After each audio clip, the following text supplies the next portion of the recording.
অনেকের ঘরে দেখা যায় চিকেন যতটুকু পছন্দ করে বাচ্চারা, মাছ একদম পছন্দ করে না তার একটুও। এমনকি আমার ঘরেও সেরকম। আর যে বাচ্চারা মাছ খেতে পছন্দ করে না, সেই বাচ্চাদের কিভাবে মাছ খাওয়ানো যায় খুব সহজ এবং সুন্দর একটা রেসিপি বানিয়েছি। এই রেসিপিটা করে দিলে বাচ্চাদের সামনে অবশ্যই চেয়ে খাবে, বড়দের পাশাপাশি ছোটরাও। রেসিপিটা আমি কিভাবে করলাম দেখতে চাইলে বন্ধুরা আমার সঙ্গে থাকুন। এটা হচ্ছে ফিশ বল কিংবা ফিশ ললিপপও বলতে পারেন।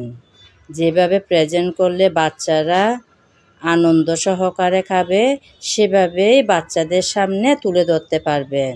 চলুন তাহলে রেসিপিটা দেখে নেওয়া যাক।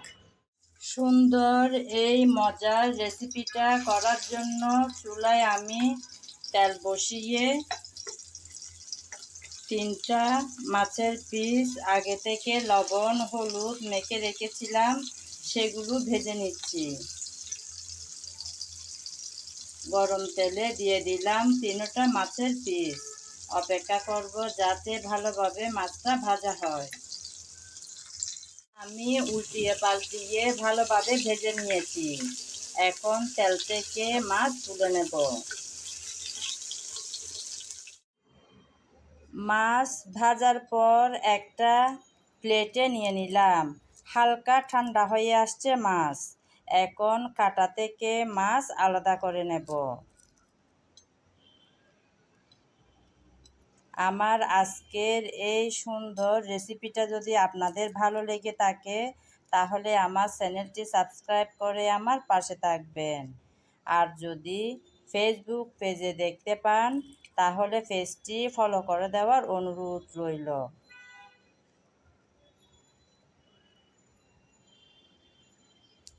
এরকম রেসিপির মধ্যে একটু কাটা কম থাকে সেরকম মাছ হলে ভালো হয়। কাটা পরিষ্কার করতে খুব একটা বেশি কষ্ট হয় না। এভাবে করে আমি 3টা মাছ ভালোভাবে কাটা থেকে আলাদা করে নেব। একটা একটা করে প্রায় সবগুলো মাছের কাটা আমি বেছে নিলাম। আর যেটা অবশিষ্ট ছিল সেটাও বাছা হয়ে যাচ্ছে। অনেক অল্প সময়ে কিন্তু মাছগুলো আমি বেছে নিয়েছি। এখন আবারও একটু ভালোভাবে কচলিয়ে দেখে নিচ্ছি কোনো কাটা আছে কি না। যেহেতু বাচ্চা আছে ঘরে, কাটা থাকলে কিন্তু অসুবিধা। শুধু বাচ্চা বলে কথা নয়, কাটা যেন না থাকে। তো আমি আবারও একটু বেছে নেওয়া মাছগুলো হাত দিয়ে এভাবে ম্যাশ করে নিলাম। এখন এই মাছগুলো একটা সাইডে সরিয়ে রাখলাম। আজকের এই রেসিপিটাতে আমি আলু দেব, তাই একটা আলু আমি সিদ্ধ করে রেখেছিলাম। সেই আলু এখন খোসা ছাড়িয়ে একসাথে মাছের সাথে আমি মেখে নেব। আমার যদি 4টা পিস, অর্থাৎ আলুকে আমি 4 পিস করে ভাগ করে তারপর সিদ্ধ করেছি। 4 পিস লাগে 4 পিস দেব, যদি 4 পিস না লাগে 3 পিসও দিতে পারি। দেখি আমি কতটুকু লাগতে পারে। মনে হয় 3 পিস দিয়েও হয়ে যেতে পারে। এখন আমি খোসা ছাড়ানো আলুর পিসগুলো হাত দিয়ে ভালোভাবে ম্যাশ করে নিচ্ছি। আমি তো আলু ব্যবহার করব আজকের এই রেসিপিটাতে। আপনারা চাইলে পাউরুটিও দিতে পারেন। পাউরুটি দিয়েও কিন্তু দারুণ হয় খেতে। আমার মনে হয় পুরোটা আলু লাগবে, তাই এখন আমি 4টা আলুর পিস একসাথে ম্যাশ করে নিচ্ছি। ভালোভাবে ম্যাশ করে নেওয়া হয়ে গেল। এখন মাছের সাথে আমি এখন মেখে নিচ্ছি। মাছ আর আলু ভালোভাবে মেখে নিয়েছি। এখন দিয়ে দেব কিছুটা ধনেপাতা কুচি করে রেখেছি সেগুলো।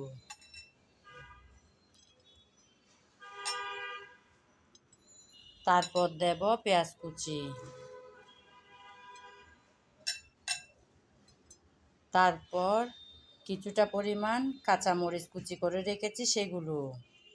এখন দিয়ে দেব স্বাদ মতো লবণ। লবণটা একটু বুঝে শুনে দিতে হবে, কারণ মাছ ভাজার সময় আমি লবণ দিয়েছিলাম তাই।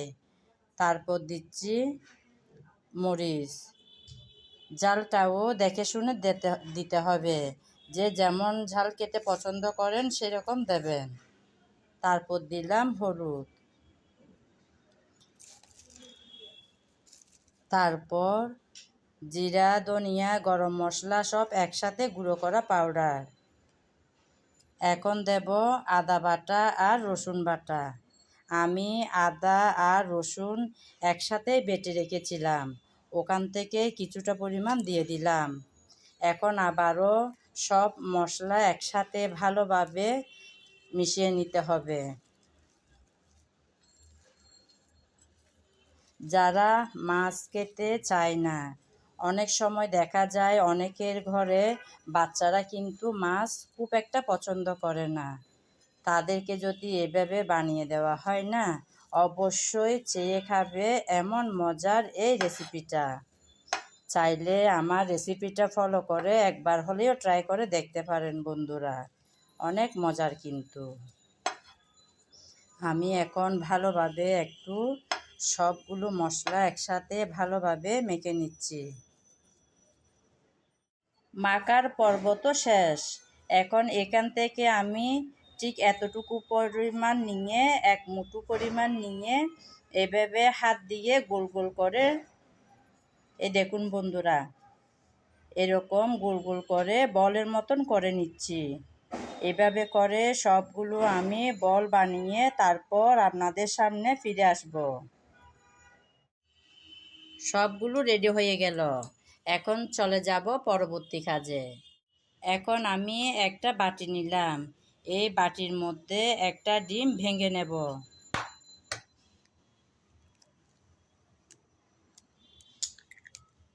ডিম এখন আমি একটা কাঁটা চামচের সাহায্যে এভাবে ফেটিয়ে নিচ্ছি।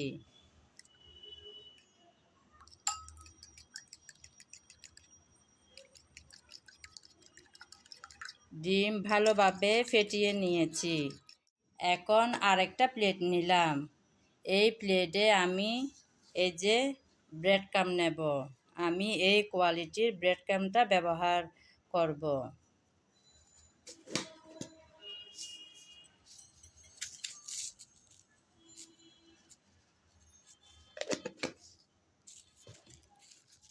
এখন আমি ডিমের বাটিটা কাছে নিয়ে আসলাম। একটা একটা মাছ আর আলু দিয়ে রেডি করা এই বলগুলো ডিমের মিশ্রণে আমি দিয়ে দিলাম। উল্টিয়ে পাল্টিয়ে ভালোভাবে ডিম লাগিয়ে নিয়েছি। এখন ডিম থেকে কাঁটা চামচের সাহায্যে ব্রেড ক্রাম্বে দিয়ে দিলাম। আরেকটা এভাবে দিয়ে দেব।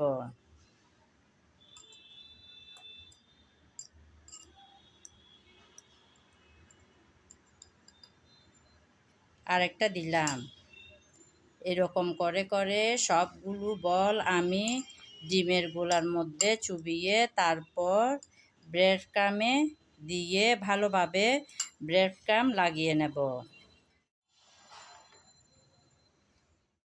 একটা একটা করে প্রায় সবগুলো আমি করে নিয়েছি, এই একটা বাকি আছে, এটাও এখন হয়ে যাবে।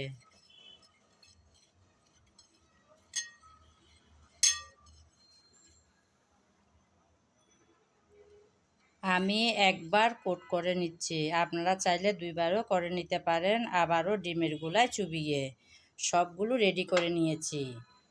দেখুন বন্ধুরা, সবগুলো রেডি করে নিলাম, এবার ভাজার পালা। চলে আসছি বন্ধুরা আমার সেই ছোট্ট রান্নাঘরে। আমি আগে থেকেই চুলায় তেল বসিয়ে দিয়েছিলাম। আর সেই তেল হালকা গরম হয়ে আসছে। এখন গরম তেলের মধ্যে একটা একটা ফিশ বল আমি ছেড়ে দিচ্ছি।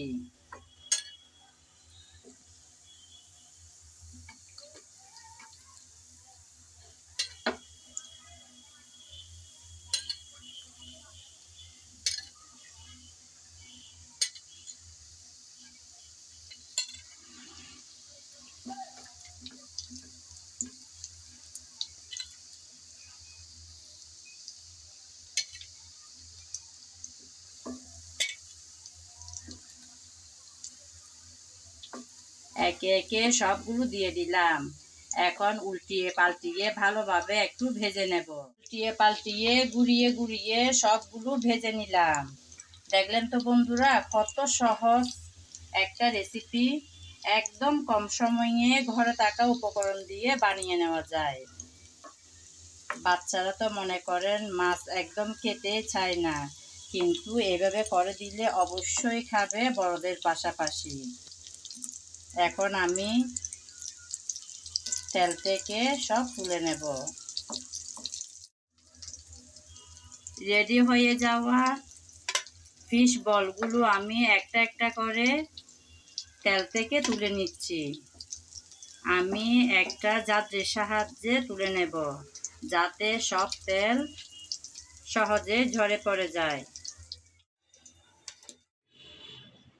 রেডি হয়ে যাওয়া সব ফিশ বল আমি নিয়ে আসলাম আমার ডাইনিংয়ে।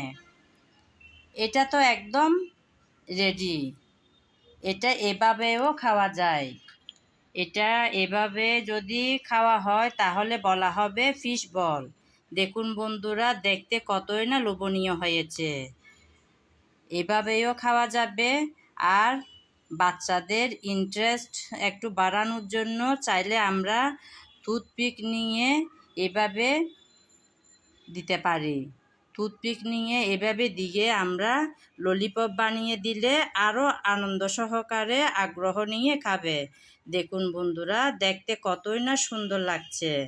আমি গ্যারান্টি দিয়ে বলতে পারি বন্ধুরা, অবশ্যই যারা খায় না, বিশেষ করে বাচ্চারা, তারাও চেয়ে খাবে এই মাছের রেসিপিটা। এতক্ষণ যারা আমার সঙ্গে ছিলেন, আমার ভিডিও জুড়ে ছিলেন, তাদেরকে জানাই অসংখ্য অসংখ্য ভালোবাসা। আগামী ভিডিও দেখার আমন্ত্রণ জানিয়ে আজ এখানে বিদায় নিলাম। সবাই ভালো থাকবেন, সুস্থ থাকবেন আর নিরাপদে থাকবেন।